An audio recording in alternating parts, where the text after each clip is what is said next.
Chers frères et sœurs dans le Christ, chers abonnés du micro missionnaire, bonjour à tout le monde, assalamu alaikum et bienvenue sur notre chaîne. Nous voici donc parvenus au deuxième dimanche de Pâques. En lisant les trois lectures qui nous sont proposées par l'Église, nous trouvons un mot qui forme, disons, le fil rouge de ces trois textes proposés aujourd'hui. Il s'agit de la foi. Il s'agit de la foi. Chers frères et sœurs dans le Christ Jésus, la foi est une adhésion profonde, indélébile à la personne du Christ ressuscité.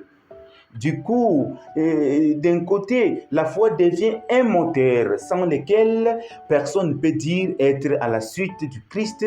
Et de l'autre côté, la foi devient un élément libérateur, c'est-à-dire la foi nous libère.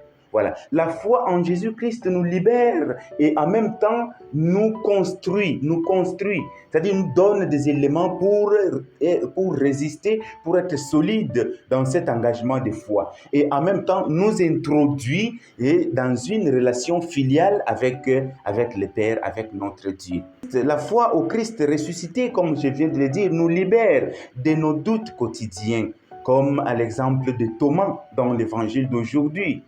Cesse d'être incrédule, lui dit le Seigneur ressuscité, mais sois croyant, sois croyant. Je crois que cette parole est adressée à Thomas, oui, bien sûr, mais à toi et à moi, à nous tous.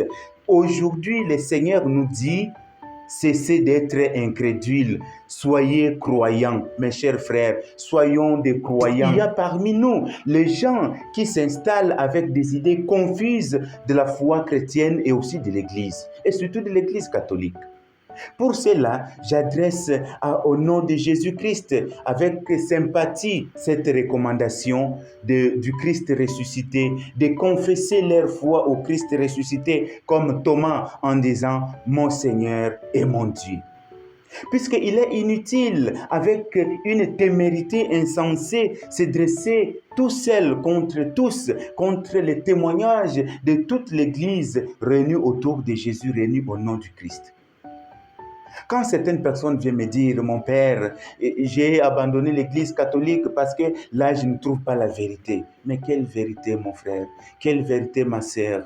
Moi, je dis simplement que dis que ta foi est petite et demande que le Seigneur puisse augmenter ta foi.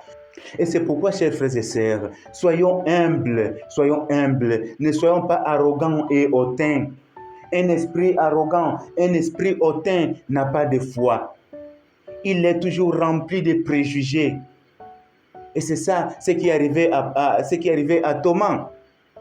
Voilà, il était hautain. Si je ne vois pas les marques de clous, je ne croirai pas, je ne croirai point. Ça, c'est avoir un esprit un peu hautain, un esprit un peu arrogant. Mais alors, le Seigneur nous dit, si tu crois, tu verras et tu feras des merveilles. C'est lui qui a la foi grande comme une graine de moutarde, peut faire des choses merveilleuses, Donc, la foi nous libère aussi de nos découragements. Combien de croyants qui ont abandonné le Christ et qui aujourd'hui ne se retrouvent pas encore à cause du découragement, à cause de la tristesse, à cause des événements de la vie, à cause des événements négatifs, à cause des maladies, à cause des situations parfois dont on ne trouve pas de réponse tout de suite. Et comme les disciples d'Emmaüs, ils rentrent tout tristes, déconcertés, découragés, en disant, oh, nous croyons, nous espérions que ce serait lui qui délivrerait Israël. Mais avec tout cela, voici troisième jour que ces choses se sont passées. Découragement total, désespoir. Il a fallu l'intervention de la foi reçue quand les ressuscités leur parlaient des Écritures, car la foi naît de ce qu'on entend. Le cœur brûlant désormais, ils vont repartir chez les apôtres pour confesser leur foi en disant « Le Seigneur est réellement ressuscité, Jésus est vivant, ô Seigneur ». Voilà, la foi nous libère de notre égoïsme, du regard tourné sur soi-même. Un homme de foi sait partager. Un homme de foi ne reste pas là à faire sa propre contemplation. Il contemple plutôt l'autre. Il découvre tout de suite les besoins, la misère de l'autre pour venir en aide. En ce sens, Jésus-Christ lui-même en est le modèle par excellence. Jésus n'était pas au centre de l'attention. Il était au service, humble, dévoué jusqu'au bout, jusqu'à laver les pieds de ses apôtres, de ses disciples. Dans la première lecture, chers frères et sœurs, nous avons entendu que la multitude de ceux qui étaient devenus croyants avaient un seul cœur et une seule âme. Voilà. Donc la foi réunit, la foi rassemble, voilà. Et la foi aide les gens à se reconnaître comme fils et filles de Dieu, comme une famille, voilà. C'est comme une famille.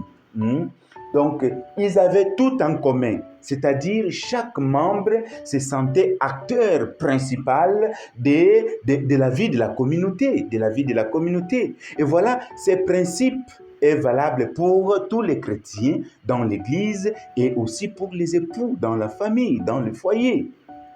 Pour dire, ma communauté, c'est mon affaire. Ma famille, c'est mon affaire. Mon Église, c'est mon affaire.